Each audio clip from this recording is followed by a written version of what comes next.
Hello guys, welcome back to Car Obsession and welcome to another walk around. This time I'm joined by the brand new Suzuki Swace. So as always, I will take you around the car, talk you through the specification and give you my first impressions. So yes, here we go, the brand new Suzuki Swace. Now, like the A-Cross I had last week, this car has been made in collaboration with Toyota. That's why it is almost identical to the Corolla Sports Touring, Corolla Touring Sports, I should say. The only real difference is, of course, the Suzuki badges and the front end. The Swace has got a different front bumper as well as a different front grille. But apart from that, this is pretty much a copy and paste job. Now, unlike the Suzuki A-Cross I had last week, this is not a plug-in hybrid, it is just a hybrid. You can also have this in a choice of 2 trim levels, whereas the A-Cross had a choice of only 1. Let's go through some prices. So you've got the SZT, which is £27,499, or you have this, the range-topping SZ5, which is £29,299, although this one is actually a little bit closer to 30 grand because I've got the optional white pearl paintwork, which is a nice finish, although on a day like today with these kind of lighting conditions, it doesn't really show off the car's paintwork that much.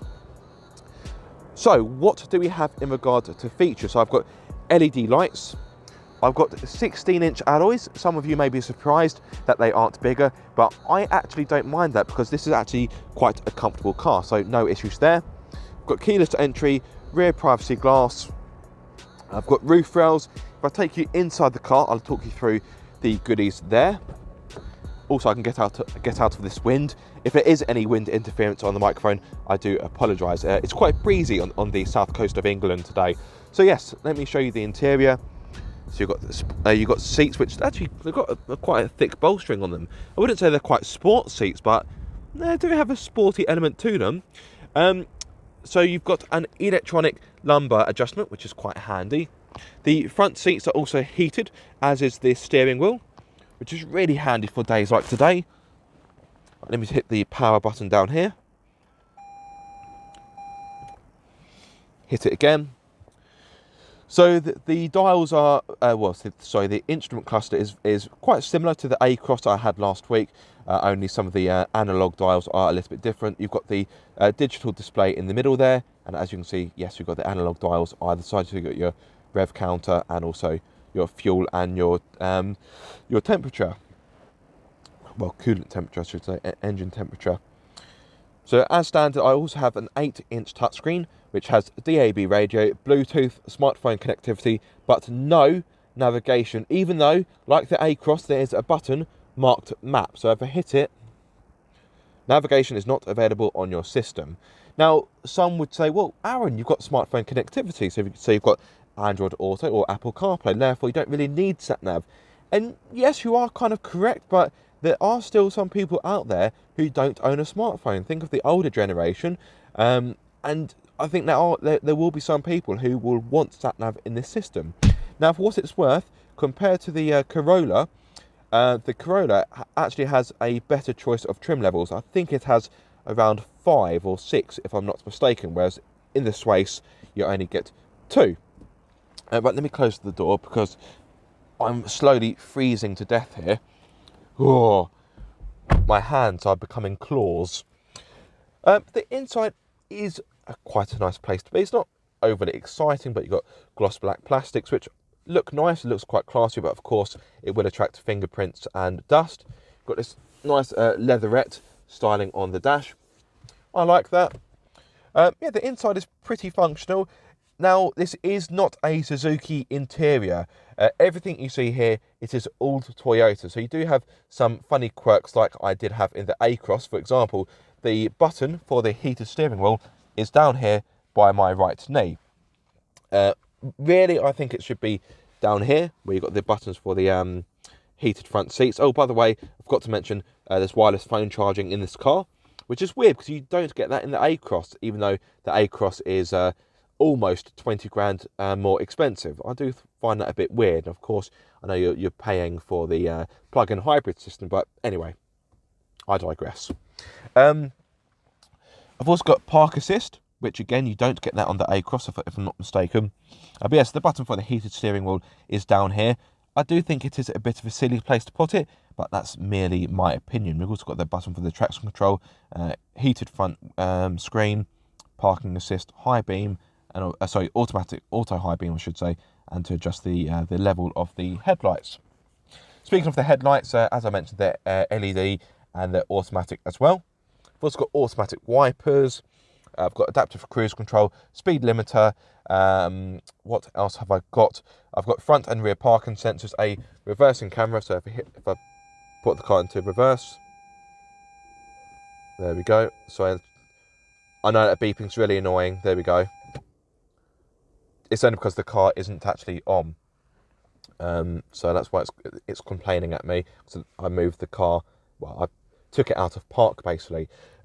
Now, actually, whilst I'm speaking about the gears, so you've got a CVT gearbox, which anyone who knows me well will know I'm not a fan of CVTs.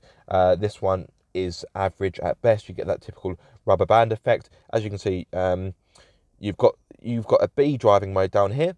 That basically gives you regenerative braking. So, of course, this car is a hybrid, and that means when you're braking, it helps to recuperate some of that energy and put it back into the battery. Down here, if I just take you off my little tripod, down here you've also got a little rocker switch where you can change your driving modes. So you've got a choice of 3, normal, eco or sport, and as you can see, you've got an EV mode there, which I will come back to in a few moments. But yes, onto the driving modes. Actually, let me turn the engine on properly. Well, I say that when you start it up, it's in EV mode. But yeah, as you can see, I've got it in eco right now. Put it into normal, like so. And then into sport, which makes everything a bit more racy. As you can see, the dials turn red. In all honesty, this car, in my opinion, doesn't need a sport mode. It seems a little bit out of character because this car is far from racy. It's quite, I wouldn't say slow, but because of the CVT gearbox, it isn't a car that likes to be rushed. Let's put it that way. Anyway, back onto the EV mode. So if I hit it like so, well, it's unavailable because the battery is too low. But unlike the A-Cross, whereby you could drive that up to 46 miles in EV only, the EV mode in this car is only really for a short distance, or let's say you're leaving for work early and you don't want the engine to make any noise. You want to just go away in stealth mode. You can do that. So yeah, you do have an EV mode, but it isn't really designed for a commute. It's only for a short burst. In regard to other features, I've got dual zone climate control, which has the S-Flow system, which basically means it goes through to the rear. So yes, you do have a good amount of goodies. So no real complaints there. Right, let's talk about the practicality. The door bins aren't massive, but I can fit in this bottle here. If I can just stretch, I can't reach it. There we go. But this bottle is 500 ml. There we go. Just goes in like that. Oh, that's more like it. So yeah, that's 500 millilitres. You've got 2 cup holders in the middle. Actually, back onto the door bins, you do have a bit of space left over for 1 or 2 smaller items. You've got 2 cup holders in the middle. You've got a tray where you can put your smartphone, and if your phone has wireless phone charging, you can take advantage of that at the same time, which I like. You've got a centre armrest, which is adjustable. That is a nice touch. I do like an adjustable armrest, so well done Suzuki/Toyota. Lift it up, and you've got a cubby hole, which isn't massive, but you can fit a few smaller items in there. And as you can see, you've got a USB port and a 12-volt socket. You've got another USB port here. So that's where you plug your phone into for the smartphone connectivity. And you do, of course, get a glove box, which is a fair size. It isn't massive, but you can fit a few items in there. Common autofocus, do your job. There we go. Fantastic. Now, in regard to getting a comfortable driving position, that is easy because the steering wheel adjusts for rake and reach like so. If I can find the lever, there we go. And my driver's seat has got a good level of adjustment, but it isn't electronic apart from the lumbar adjustment. So, anything else to report on the front? No, I think that's everything really. Right, let's move into the rear so I can show you rear space. Now, believe it or not, this will be the very first time that I've stepped into the rear, so it'd be interesting to see what it is like for space. Let's see what space is like in the Swace. Oh, I've left the ignition on, haven't I?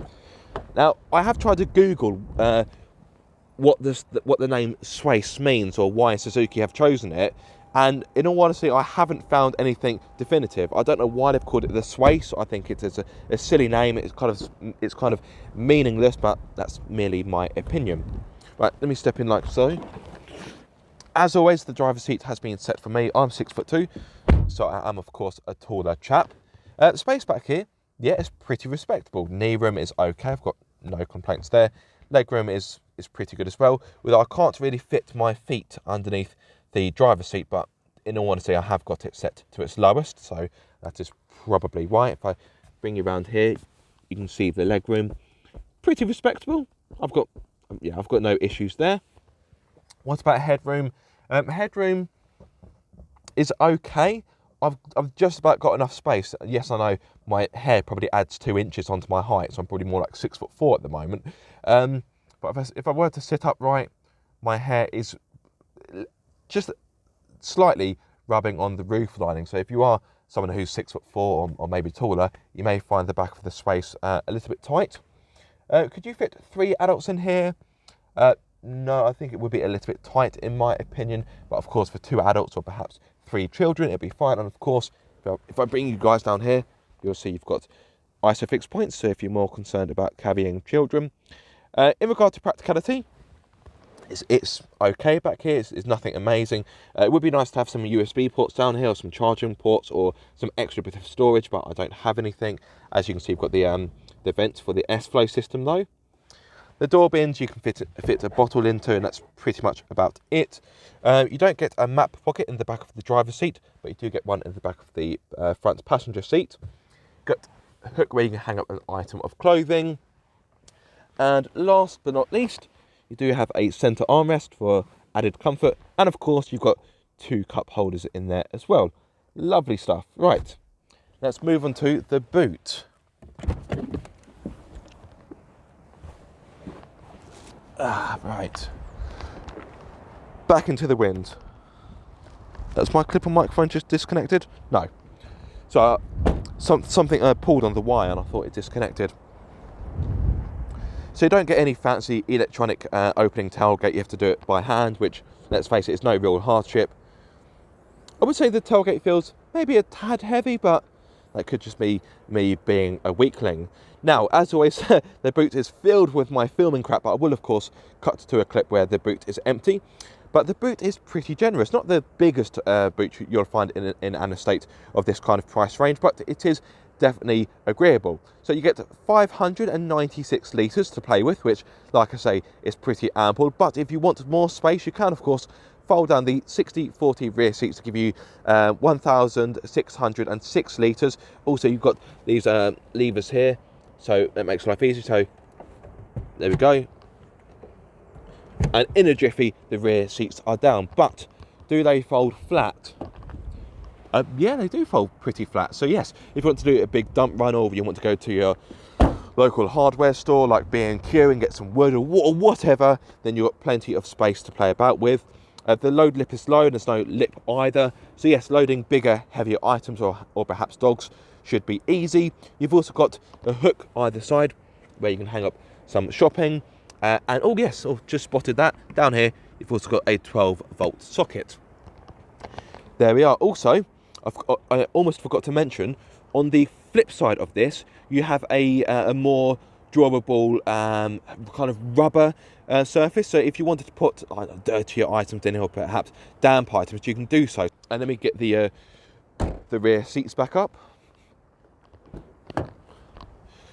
This should be nice and easy. Yep. Oh, just a quick one in case you're wondering, there's no ski chute. So if you want to load longer items through the middle of the car, you can't do that in the Swace. Let's put the other seat up. It's nice and easy. The rear seats are quite light actually, so that is going to be easy. Now, I don't think I've shown you the back of this car yet, so let me do that for you now.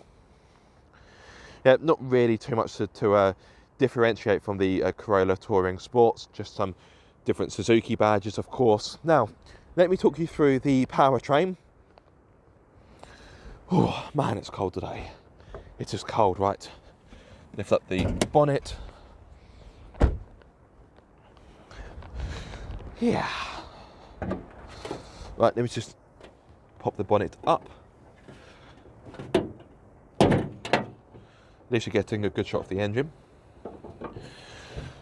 So of course, this is a hybrid, therefore you get a mix of an electric motor and also ICE, that's internal combustion engine, in which case, for this occasion, you've got a 1.8 litre naturally aspirated petrol engine, which is of course aided by an electric motor. The power output is quite conservative. You're looking at 122 horsepower, so nowhere near the power of the A-Cross. But let's face it, this car isn't really going to be bought for power. Now, in regard to fuel economy, on a combined run, Suzuki states this car will offer 64.2 mpg, so pretty respectable. And in regard to CO2 emissions, you're looking at 99 grams per kilometre. Now, in regard to performance, I think it's no secret that this car isn't really going to set your world alight, but let's face it, it isn't designed to. So in regard to 0 to 62, you're looking at 11.1 seconds, so yes, quite pedestrian. And the top speed from memory is 112 miles per hour. Now, I don't think Suzuki I don't think Suzuki have released a torque figure for this car. Well, they have for the engine, but not for the engine and the electric motor combined. But if they have, and if I can find it, I will drop it in as a subtitle. Right, there we are. Oh, guys, it's really cold today, so yes, I look forward to getting in the car and doing my driving bits. Right, now it's probably a good time to end because some form of tree surgeon has started his work over there, so you can probably hear it in the background. So yes, I think I've timed that pretty well. So there will of course be a full review coming with the car, as well as hopefully a point of view review as well. So be sure to look out for that. If you aren't subscribed, guys, be sure to do so and click the bell icon so you get notified every time I make a video. So if you want to see more on this car, be sure to subscribe because there will be more videos coming. But I think that's everything I have to say on the Swace for the time being.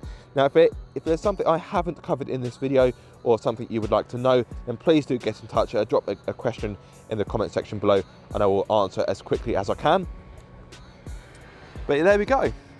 Yes, thank you so much for watching this video, guys. I do hope you have enjoyed it. If so, be sure to like, comment and subscribe. If you are subscribed, don't forget to click the bell icon so you get notified every time I make a video. But until the next time, guys, be sure to keep up the car obsession.